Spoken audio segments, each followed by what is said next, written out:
Bom, gente, acho que podemos dar início, né? Então, boa noite a todos vocês que vieram mais uma vez prestigiar o projeto Morcegos em Casa. Hoje nós temos a grande satisfação de contar, então, com os nossos convidados super especiais, o Eric Fischer, que é secretário da SBEC Pantanal, e o Éder Barbier, que é tesoureiro da SBEC. Vou falar um pouquinho da trajetória, tanto do Eric quanto do Éder. Então, o Eric é graduado em Biologia pela Unicamp, fez mestrado e doutorado em Ecologia também pela Unicamp. Atualmente é professor da Universidade Federal do Mato Grosso do Sul, em Campo Grande. Ele atua lá desde 97, da pós-graduação em Ecologia e da pós-graduação em Biologia Animal. Além disso, ele é professor também da pós-graduação em Botânica, no INPA, em Manaus, desde o ano de 2013, e, como eu já disse a vocês, ele atua na Secretaria Regional do Pantanal. E o Éder Barbier, então, é biólogo e mestre em Biologia Animal pela Federal do Mato Grosso do Sul, doutor em Ecologia Animal pela Universidade Federal de Pernambuco, pós-doutorando no Departamento de Zoologia pela mesma universidade e atua nas áreas de Zoologia, Ecologia e Taxonomia de grupos recentes, com ênfase nas interações entre os morcegos e suas moscas ectoparasitas. Como eu já disse a vocês também, o Éder é tesoureiro da SBEC. E hoje, então, vamos conversar um pouco sobre os morcegos e suas interações. Tenho certeza que teremos momentos muito ricos, então quero cumprimentar o Eric, o Éder, a Cíntia, companheira de toda semana. Muito obrigado, gente. Cíntia, quer comentar alguma coisa antes da gente passar a palavra para os convidados? Muito feliz hoje, especialmente a nossa última live dessa etapa do nosso projeto, né? Então foram aí 15 lives, a gente teve 15 encontros toda semana, se vendo, matando a saudade, conhecendo uns dos outros, interagindo.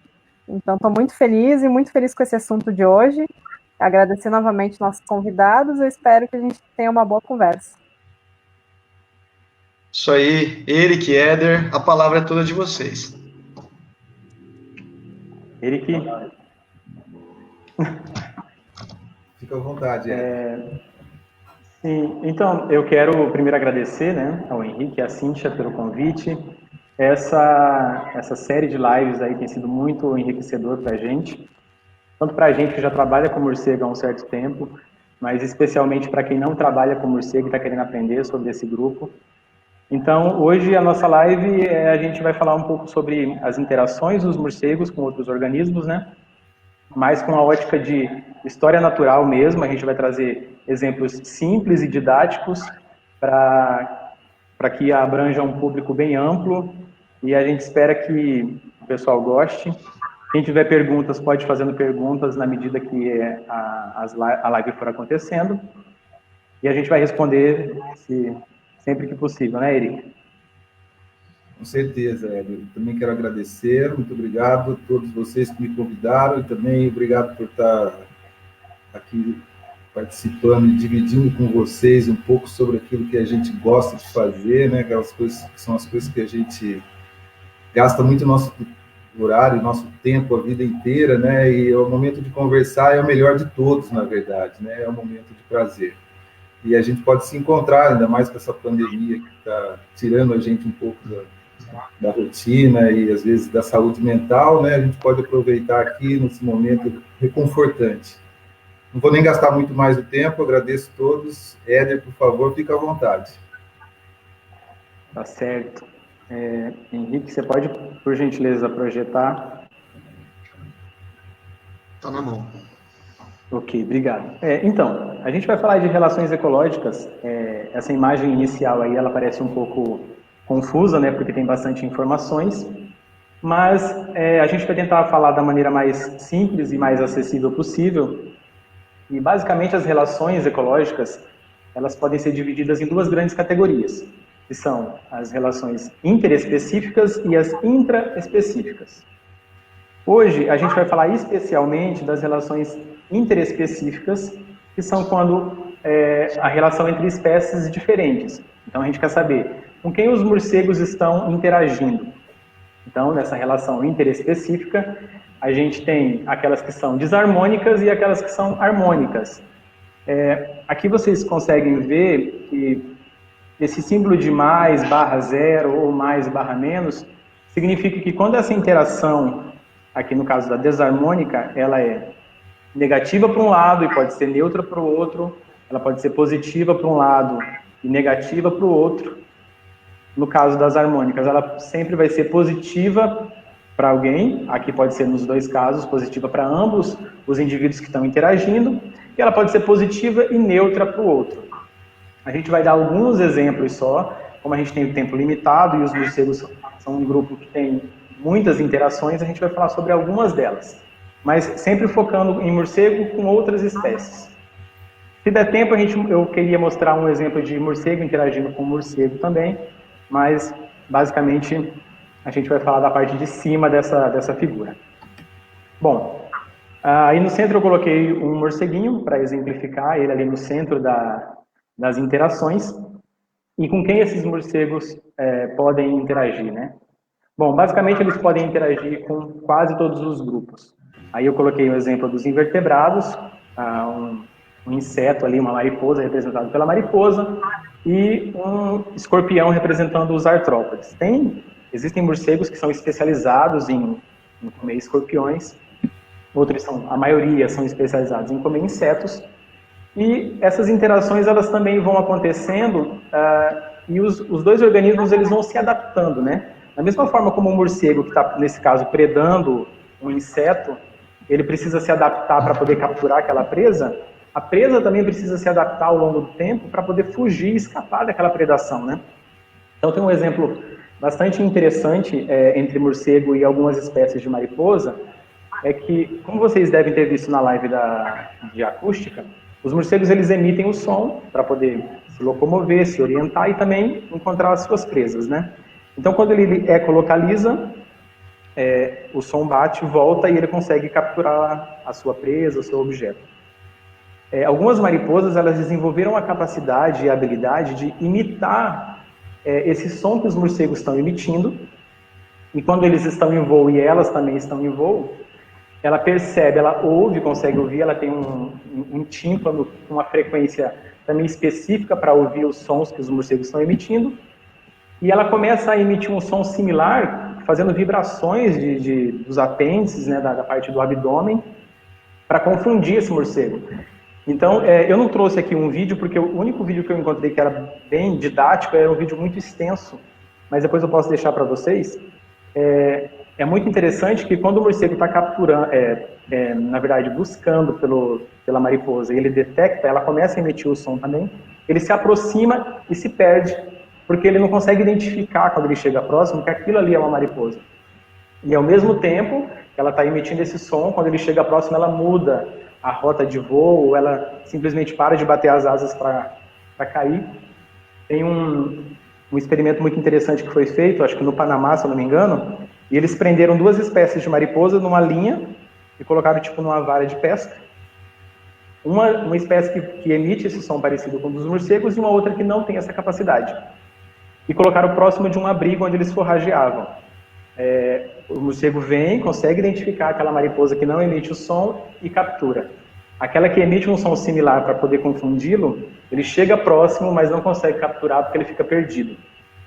Então, sempre nessas interações a gente vai ter, no caso da predação, a resposta do predador, mas também uma defesa da sua possível presa. Daí, morcegos podem interagir com peixes, eles exploram esse ambiente também aquático. Eu vou mostrar um vídeo. Tem um morcego que é especialista em capturar peixe, que são os morcegos pescadores. Aqui a gente tem ele é restrito do continente americano, que é o Noctile leporinus. Pode interagir com outros vertebrados, como aves e mamíferos. No caso das aves, depois, mais para frente, eu vou mostrar que ele não pode só predar, como também ser predado por algumas aves. Mamíferos de grande porte, no caso aí uma anta como exemplo, os morcegos hematófagos podem se alimentar de sangue, mas se for um mamífero pequeno, como pequenos roedores, tem morcegos que também são especializados em capturar esses animais. Tem morcego que é especialista em capturar sapo. A gente tem um exemplo aqui que é o Trachops cirrhosus. Ele captura esses pequenos anuros. E eu vou mostrar um vídeo agora na sequência para vocês, que é bastante didático. Só um pouquinho, deixa eu tirar aqui. Henrique, se você puder, por favor, projetar o vídeo. São 2 momentos. Esse vídeo, só para ficar mais claro, ele foi feito em experimento em laboratório, para ver como que o traco psirrosus ele identificava, localizava a sua presa e também fazia captura, e se ele capturava qualquer sapo, porque esses pequenos anúrios, muitos deles, eles são venenosos, né, na superfície do seu corpo, tem algumas toxinas, exatamente para repelir os predadores. Então, nesse primeiro vídeo, é um sapinho que não tem veneno, e eles fizeram um vídeo para ver como que o traco captura a presa. Então, você vê que ele está chegando ali. O vídeo, claro, está sendo reproduzido numa velocidade muito inferior do que a real, para a gente poder ver os detalhes.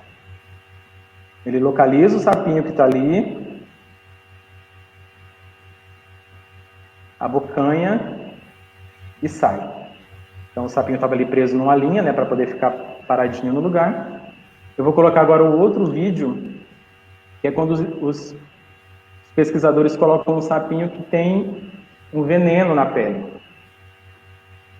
Ô, Éder, se você quiser colocar a tela cheia... Acabei de pôr. Tá, agora o vídeo com o sapinho que tem a pele com veneno. Vamos ver qual que é a reação do Trachis. Não dei o play, peraí. Vamos lá. Então, ele chega, identifica, abocanha, mas daí, opa, peraí, esse não. Então, a presa consegue escapar e o morcego segue adiante.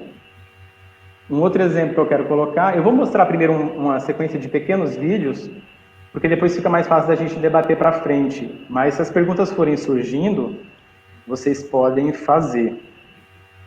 Aqui um exemplo de morcego que captura peixes, é o Noctilio leporinus. Aqui é um filhotinho no abrigo.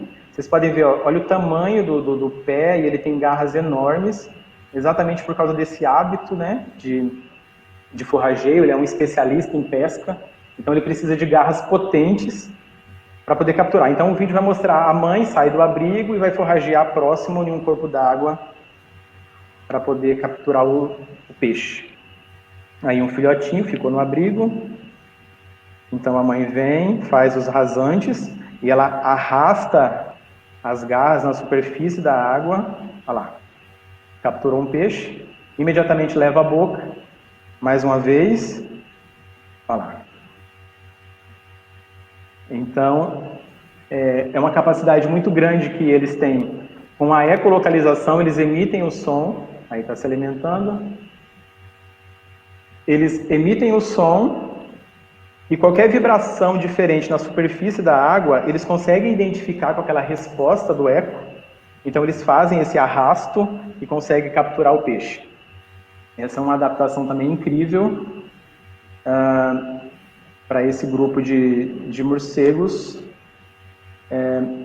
Eu quero mostrar só mais um, que é de Desmodos, predando. Na verdade, a gente sempre imagina Desmodos, eles preferem, né, atacar as presas e forragear quando elas estão dormindo, mas nem sempre isso é possível. Aqui vocês vão ver um porco selvagem e tem 3 Desmodos nessa imagem.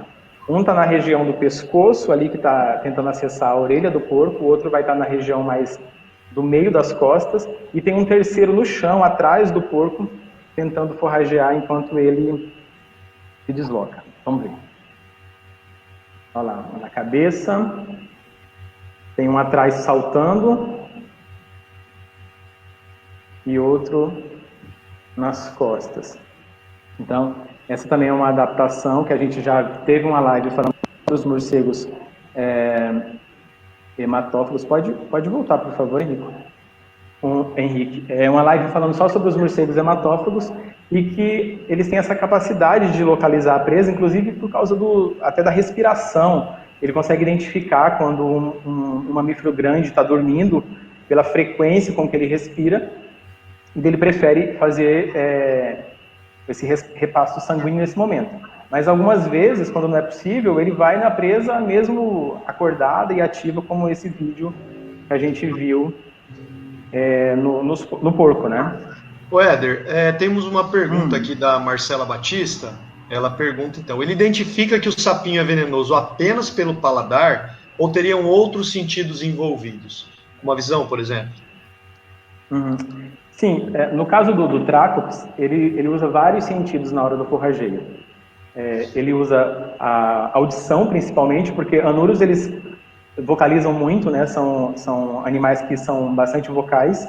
Então, ele pousa numa árvore próxima, fica ouvindo o som, né, do coachá lá dos anuros e consegue localizar, a princípio, por aí. Mas aí depois também ele vai precisar usar a visão e também o olfato.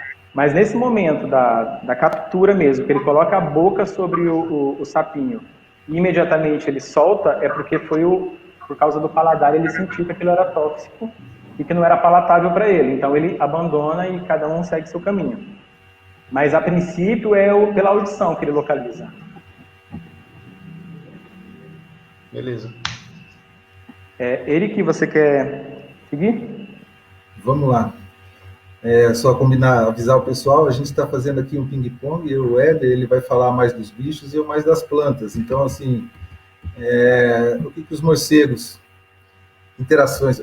Henrique, acho que eu já botei uma tela aí para você, por favor. O que os morcegos podem interagir, como os morcegos interagem com as plantas. A primeira forma que a gente pode pensar que os morcegos interagem com as plantas é porque eles precisam se abrigar, né? Então, assim, morcegos e plantas têm uma relação inicial ou alguma coisa que a gente imagina que eles podem estar interagindo, não de maneira específica com uma só espécie de planta, mas também pode ser que eles estejam, sim, de fato, associados a uma espécie de planta, né? Como vocês estão vendo aí, uma folha muito grande, pode ser que, dependendo da região em que a gente esteja, né, a quantidade de folhagem, o tipo de vegetação não seja apropriado. Tem outros morcegos que são muito mais bem associados a algumas poucas espécies de planta, né? Porque eles precisam de uma certa arquitetura das folhas, como no caso desse uroderma, que eles fazem tendas, né? Eles mordem a parte da folha e fazem essa dobra aí que vocês estão vendo na figura da esquerda.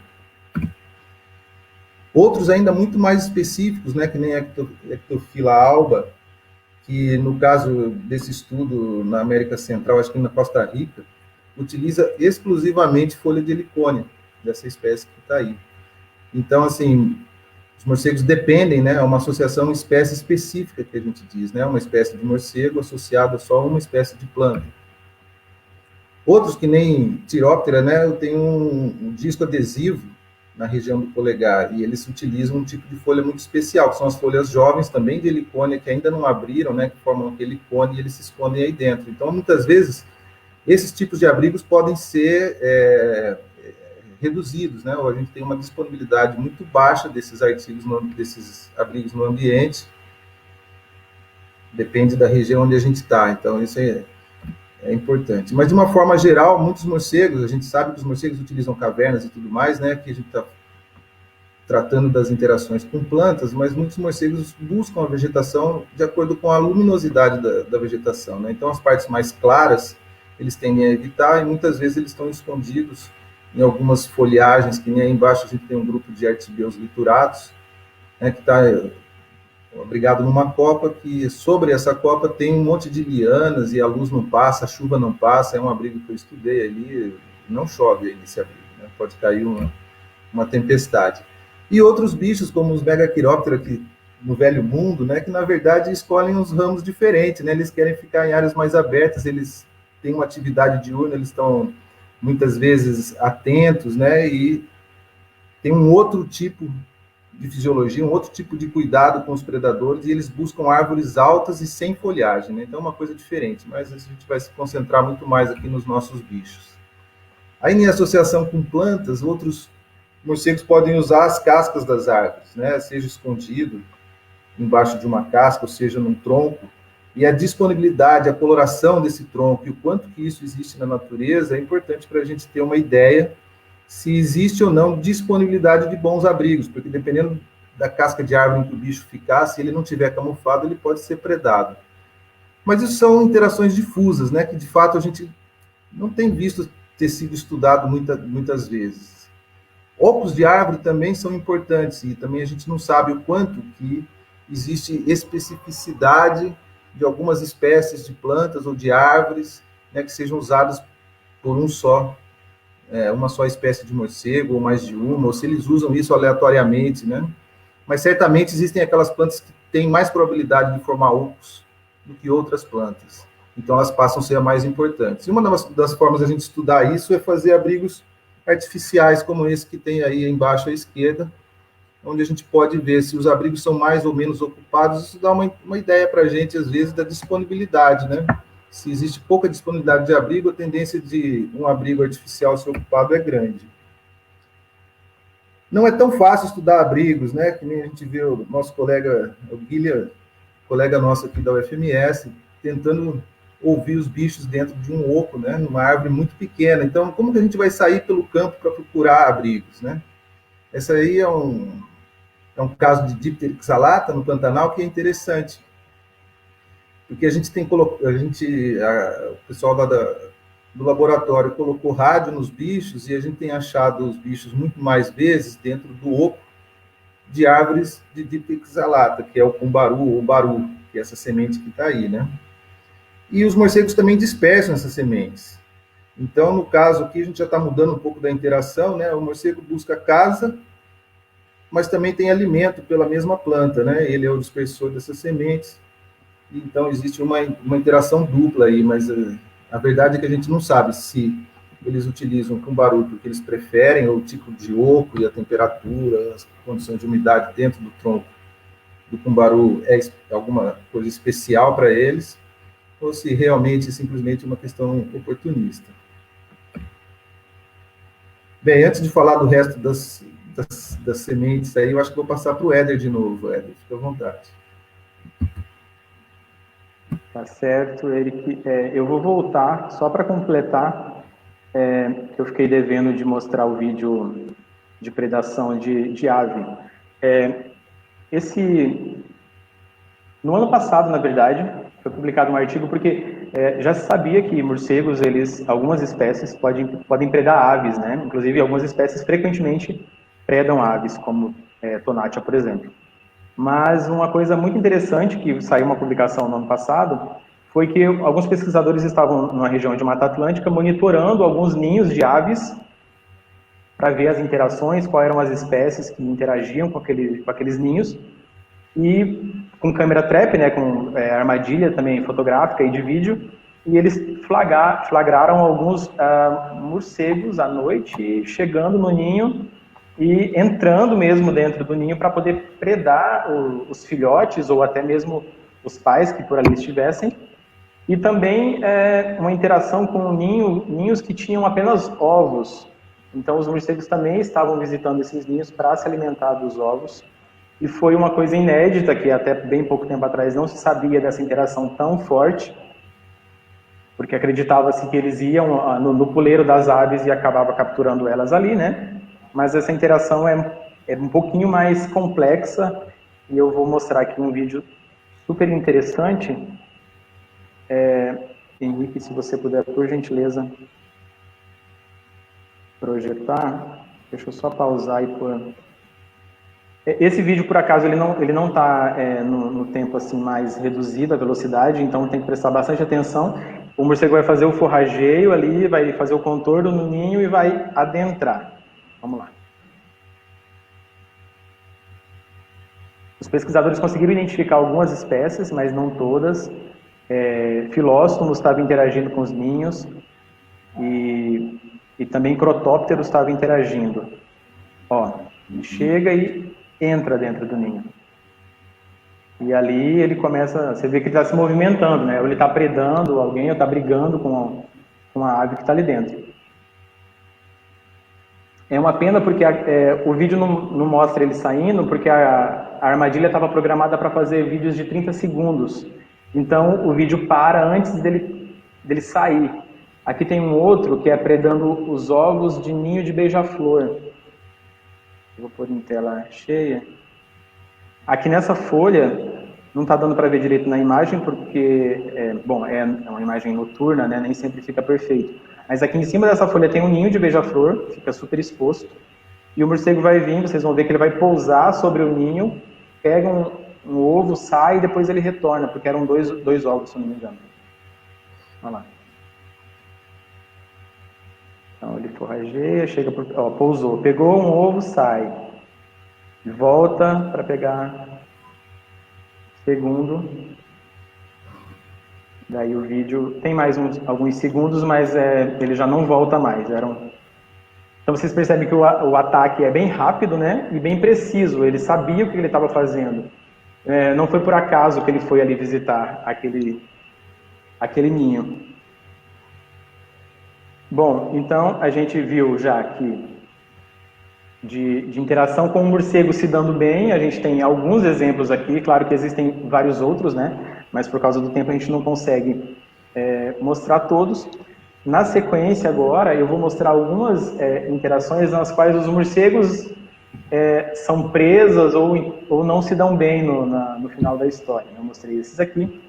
E agora a gente tem, por exemplo, aves que pertencem a um grupo que interagem muito com o morcego, frequentemente predam o morcego, no caso das corujas, os gaviões, os falcões, né? As aves de rapina de uma maneira geral, elas podem predar morcego. Eu não sei se existe alguma ave que é especializada em predar morcego, mas as aves de rapina de uma forma geral, sempre que elas tiverem a oportunidade, elas vão predar. Porque muitas espécies de morcegos, eles têm hábitos crepusculares, né? Ou seja, antes mesmo de estar completamente escuro, eles já saem dos abrigos para poder forragear atrás dos insetos que estão por ali. E é nesse momento que essas aves, como por exemplo os falcões, os gaviões, eles aproveitam, porque ainda está dia, eles conseguem ver com facilidade, eles vão e predam alguns morcegos. As corujas, como já são aves de hábito noturno, elas conseguem predar com a maior facilidade mesmo estando de noite.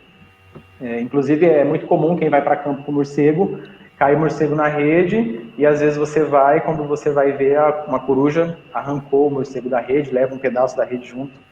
Então elas são predadoras muito eficientes de morcegos. Essa semana, ou há 2 semanas atrás, eu acho, saiu um artigo bastante interessante também, que para mim foi novidade, eu não sabia que corvo também pode predar morcego, e eu vou mostrar mais para frente o exemplo desse artigo, que foi nas Filipinas. E junto com esses corvos tinham um outro predador que era um lagarto grande, que é restrito também para aquela região. E eles fazem uma sincronia de predação no abrigo de morcegos, vocês vão ver daqui a pouquinho.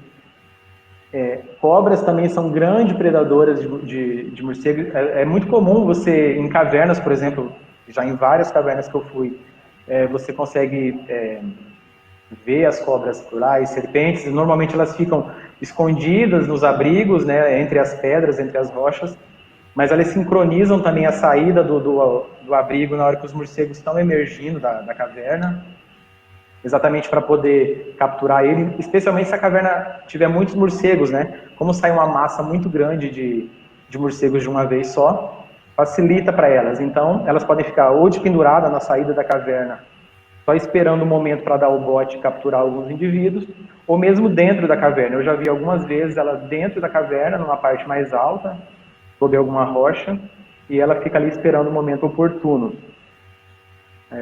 Especialmente boi, jiboia, é muito comum você encontrar em cavernas onde tem morcegos. E morcegos também podem ser predados por outros morcegos.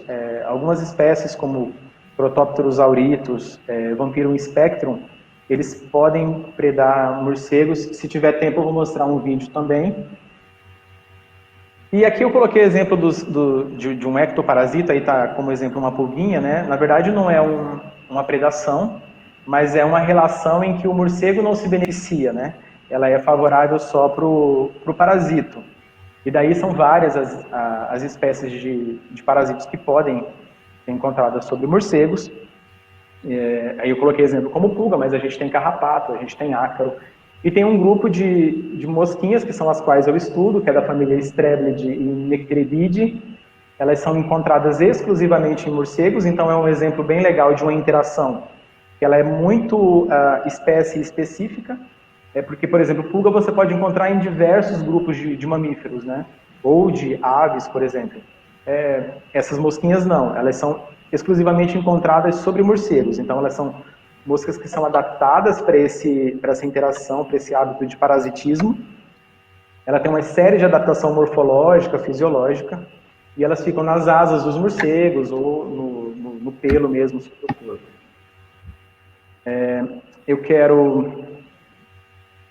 quero mostrar um... Não vou mostrar o vídeo ainda, vou mostrar essa imagem aqui do artigo, que eu falei dos corvos predando os morcegos numa caverna nas Filipinas.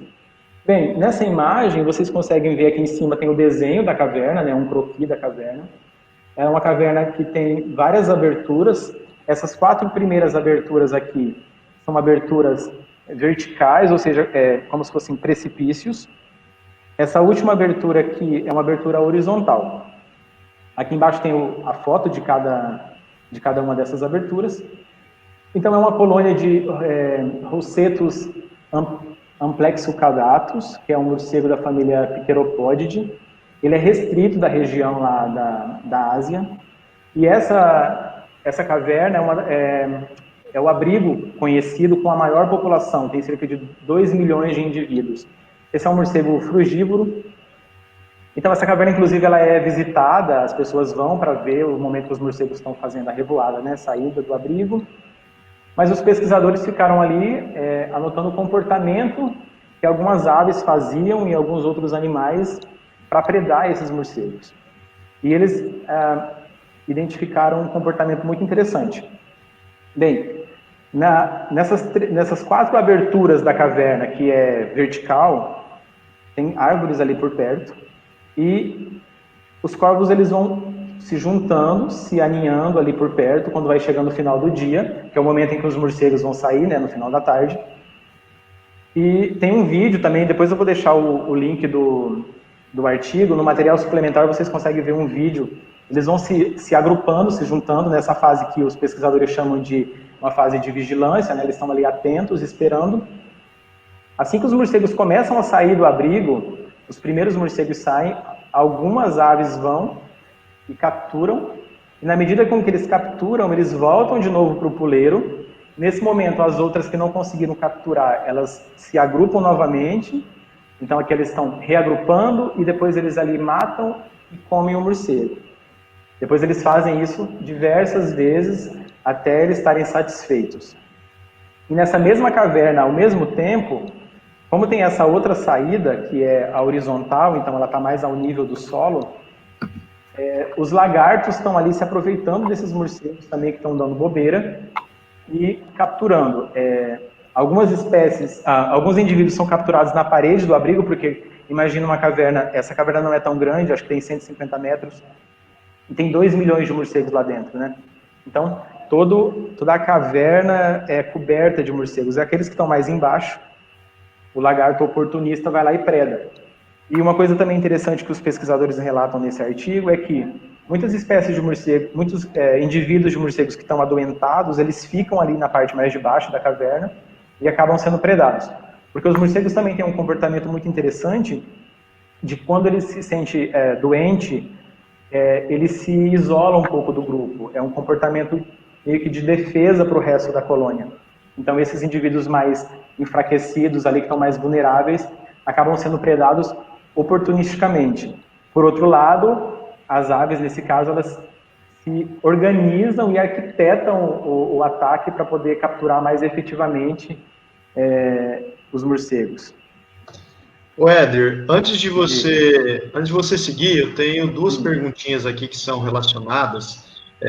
Uma do Davidson Belo, então ele questiona, esses parasitas podem matar os morcegos? E aí eu também já te passo a pergunta da Marília Barros. As moscas ectoparasitas se alimentam do sangue dos morcegos? Elas podem transmitir doenças para os morcegos hospedeiros? Ok. Obrigado, Marília e Davidson, pelas perguntas. Então eu vou projetar esse próximo slide e responder a pergunta, pode ser? Então, essas aqui são as mosquinhas que eu comentei com vocês, que essa aqui no caso é da família Streblidae. Vocês percebem que elas não têm muito um jeitão de mosca, como a gente está habituado a ver, né? Aqui, ó, você vê que algumas têm as asas bastante reduzidas, umas pernas muito longas, outras aqui as asas mais reduzidas ainda, e outras com as asas desenvolvidas e conseguem voar com facilidade. Algumas têm um corpo aqui achatado, que parece mais uma pulguinha. Todas essas características, essa relação é tão próxima que elas se adaptaram ao longo do tempo para poder parasitar os morcegos. Bom, de forma geral, respondendo a pergunta lá se esses parasitas podem matar os morcegos, de forma geral não, porque não é interessante para o parasita matar o seu hospedeiro, porque é ali que ele provém, né, a sua nutrição, o seu alimento. Então, se o hospedeiro morre, o parasita pode morrer também. Então, não é interessante que ele mate o hospedeiro. Mas, em casos mais isolados, isso pode acontecer. Por exemplo, se o morcego estiver já debilitado por algum outro motivo, uma carga grande de ectoparasita pode debilitar ele ainda mais. Eu já vi, por exemplo, em cavernas, que é onde tem muito acúmulo dessas mosquinhas, porque também são abrigos com muitos morcegos. Depois que os morcegos saem, a gente entra na caverna e alguns morcegos ficam ainda ali, eles são remanescentes.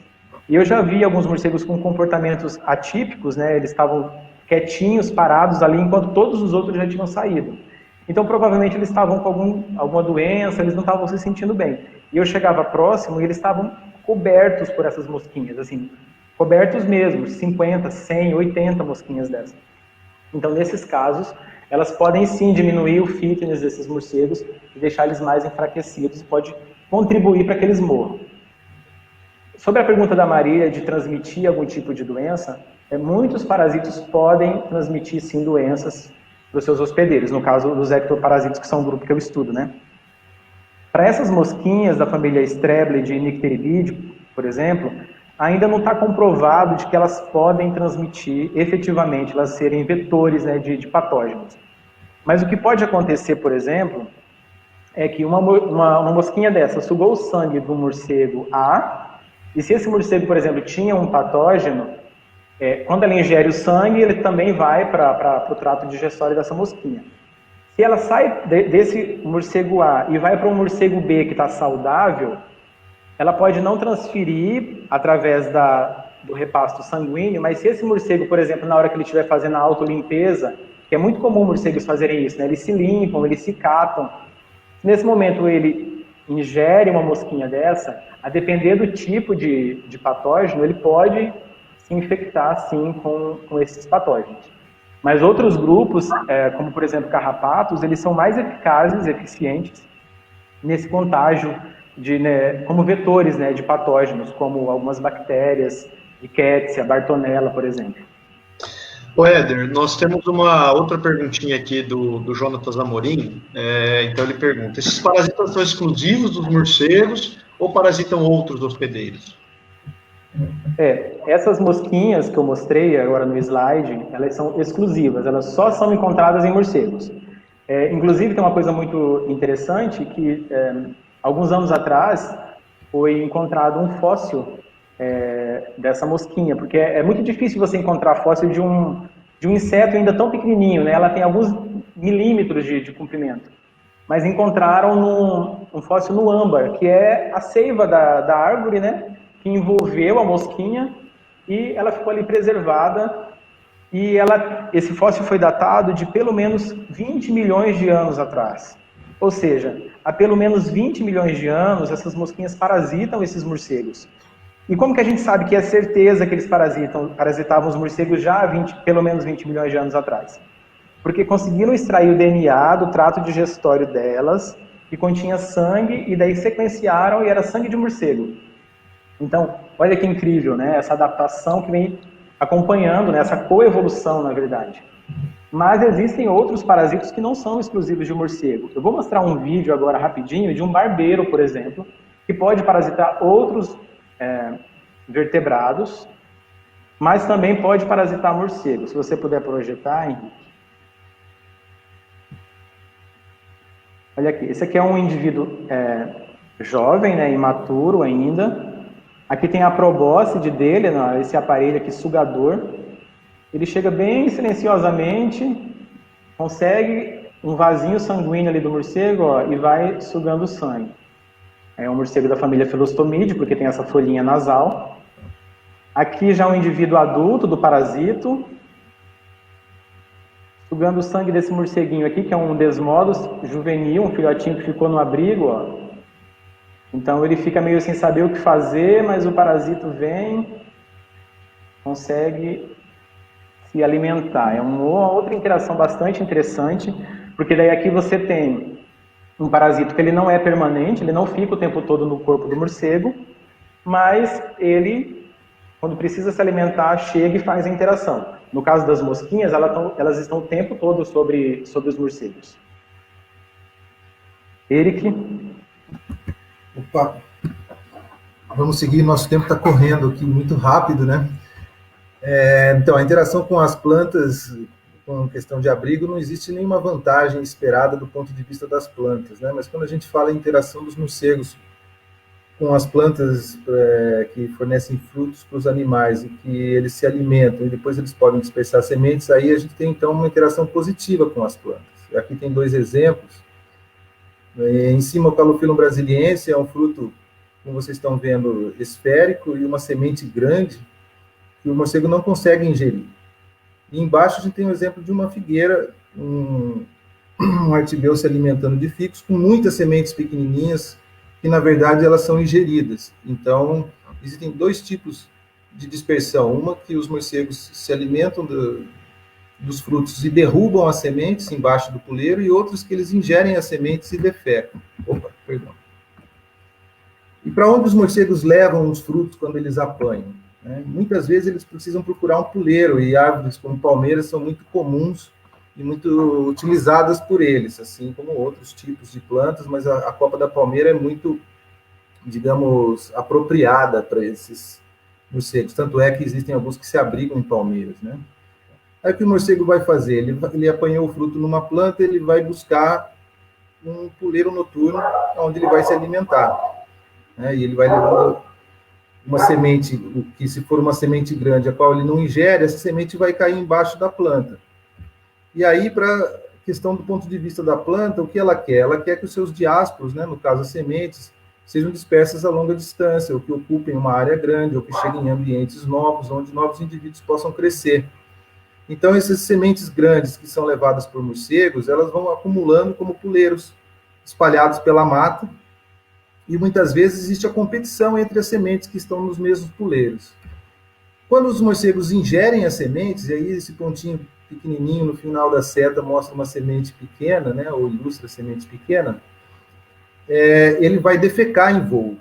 E enquanto ele defeca em voo, essas sementes são muito mais distribuídas no ambiente. Ele pode estar apanhando um fruto, mas pode estar defecando depois de já ter comido outros frutos, né? Então, muitas vezes, quando o morcego está comendo um figo empoleirado, ele mesmo, o mesmo indivíduo faz 2 ou 3 vezes, ele defeca enquanto está se alimentando, né? Ele vira de cabeça para cima, né? Porque senão ele pode se sujar todo, e defeca e continua se alimentando. E quando os morcegos defecam em voo, muitas vezes as sementes podem chegar no tronco, né? E se eles não defecam na entrada, eles podem defecar na saída, como é o caso aqui mostrando, né?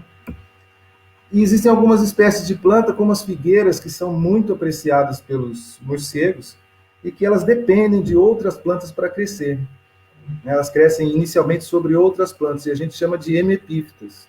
Essas plantas que começam a crescer como epífitas, depois de adultas, elas se tornam um indivíduo independente daquela planta onde ela iniciou o crescimento.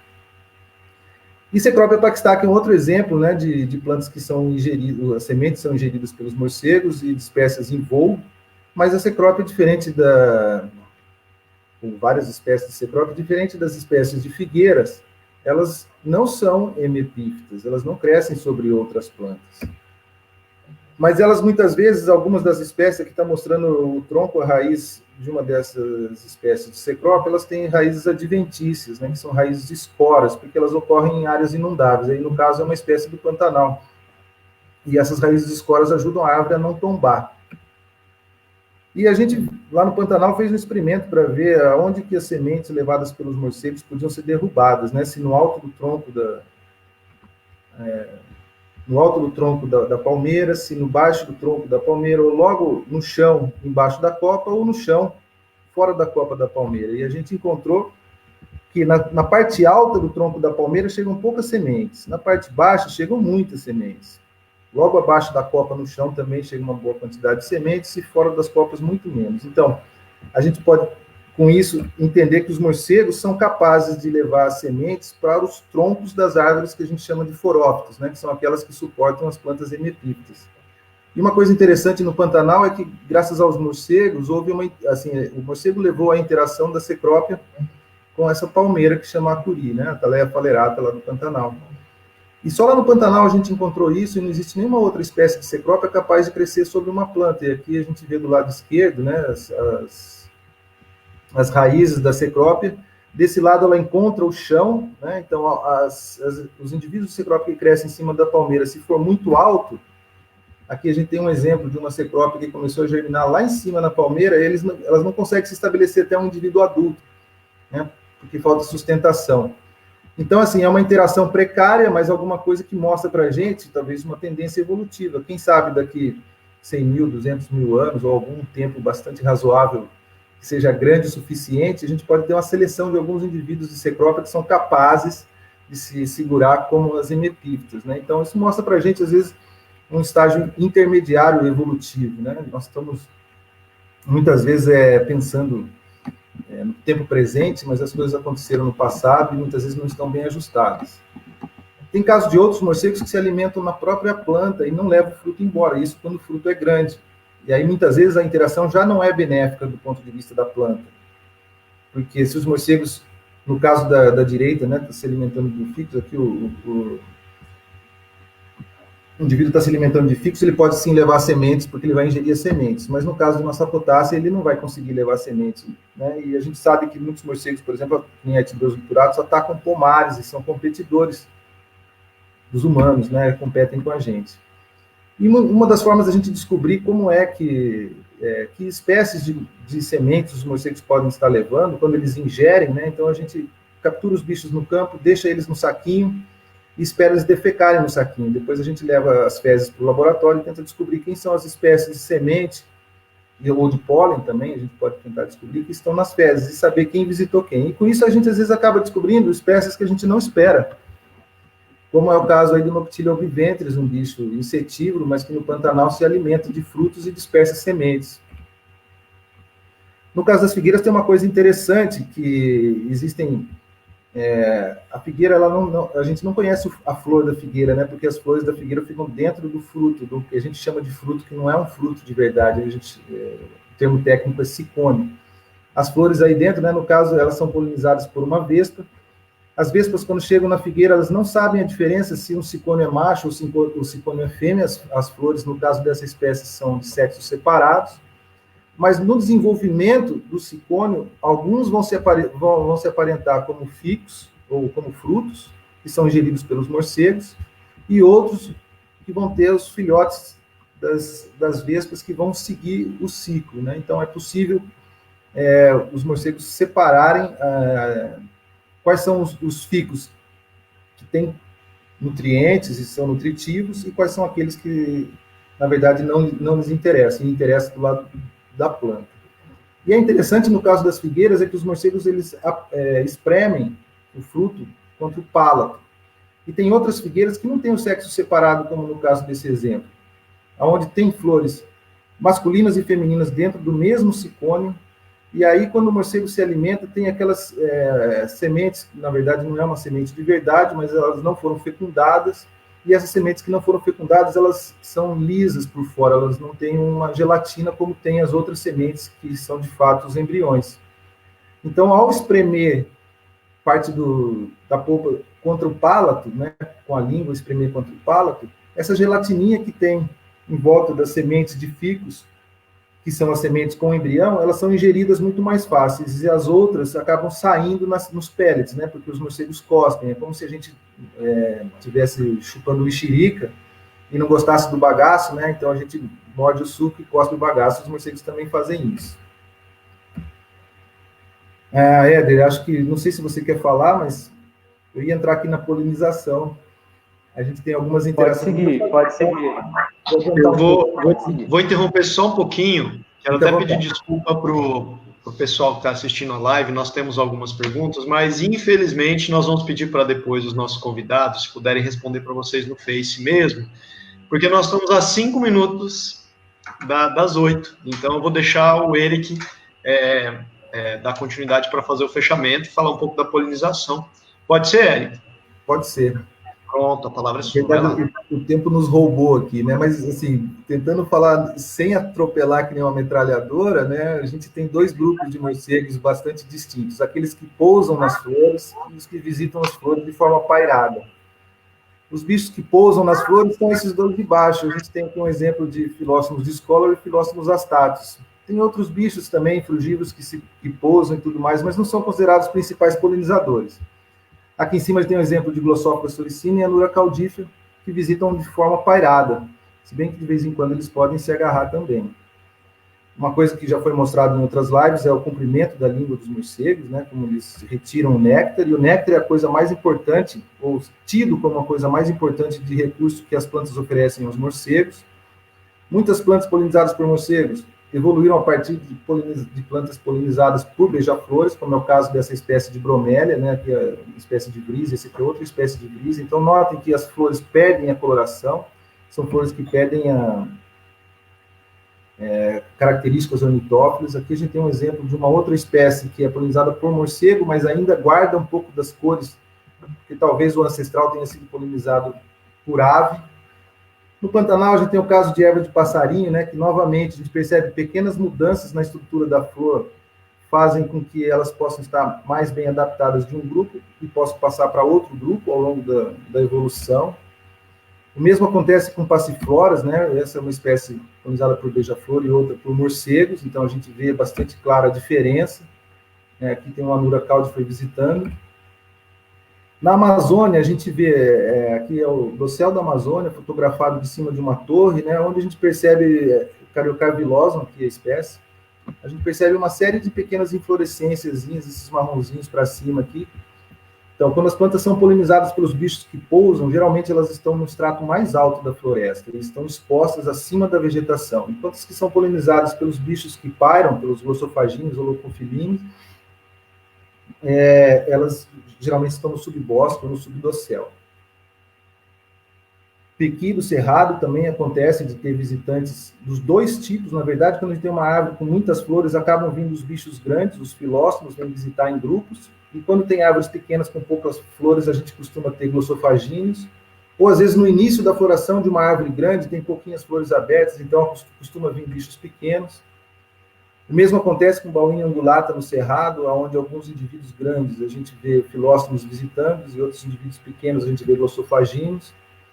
E aqui o caso super interessante, que eu queria chegar nele, acho devido ao avanço da hora, é uma espécie muito interessante que, de tudo que a gente conhece de polinização por morcegos, ela é uma exceção. Né? Aqui a gente está vendo 4 indivíduos, isso é no Rio Solimões, na área de várzea inundada na Amazônia, né? Então aqui a gente tem um indivíduo de Pseudobombas munguba, aqui é outro indivíduo, aqui é um indivíduo com folhas, aqui no fundo também é outro indivíduo. Elas perdem todas as folhas quando dão as flores, né? Quando vão dar as flores. E o que é de interessante nessa planta? É a única espécie conhecida que não produz néctar. As flores só produzem pólen. E os morcegos que vão visitar essas plantas vão ter que comer pólen, então, né? Aqui só para mostrar os frutos, né? E as sementes, todas essas coisinhas na água que são sementes que são levadas pela água. E nosso interesse com a dispersão que levou à germinação das plantas, eu trouxe para casa uma vez em 2006 sementes, fiz um vaso com elas e plantei no meu quintal. E essas flores que vocês estão vendo aí são flores do meu quintal. Então, essa é a flor do Pseudobombus munguba que não tem néctar. Essas são também 2 fotos da minha planta aqui em casa, do lado esquerdo de dia, do outro lado à noite, para você ver que as flores ficam expostas. E eu esperei, por 7 anos, a planta floresceu e nunca veio um morcego visitar. E há 3 anos é que eles estão vindo. Então, assim, esse ano, ela está em flor agora, esse ano é o primeiro ano que... é o terceiro ano em que os morcegos estão vindo. E todas as vezes foram filóstomos astados, né? Então, aqui a gente tem o Philostomos astatus, ele abraça a flor, ele enfia a cabeça, muitas vezes, no meio das anteras, né? E depois ele se solta e vai embora, e aqui a gente pode ver como fica a cabeça dele, né? Essa cabeça branca, na verdade, é cheia de pólen. Aqui uma foto mais perto, né? Mostrando ele com a cabeça enfiada dentro da flor.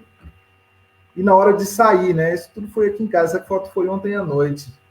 O bicho cheinho de pólen, todo cheio de pólen. E eles pousam, pode tirar a tela, Henrique, obrigado.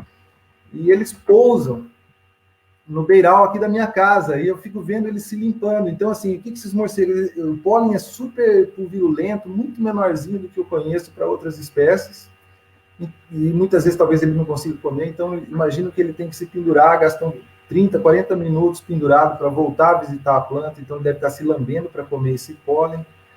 E ontem à noite eu também vi eles capturando insetos na folhagem, né? Então eles ficam voando, brigam entre eles, visitam em grupos grandes, brigam muito, né? E pelo menos a gente ficou então com essa ideia de que, bom, morcegos que comem pólen, talvez Philostomos astatus. E por que será Philostomos astatus? Né? É um bicho que também é predador, preda outros morcegos. Às vezes a gente pega um morcego pequeno na rede, aí pega um astatus na sequência, tem mais de um artigo sobre isso.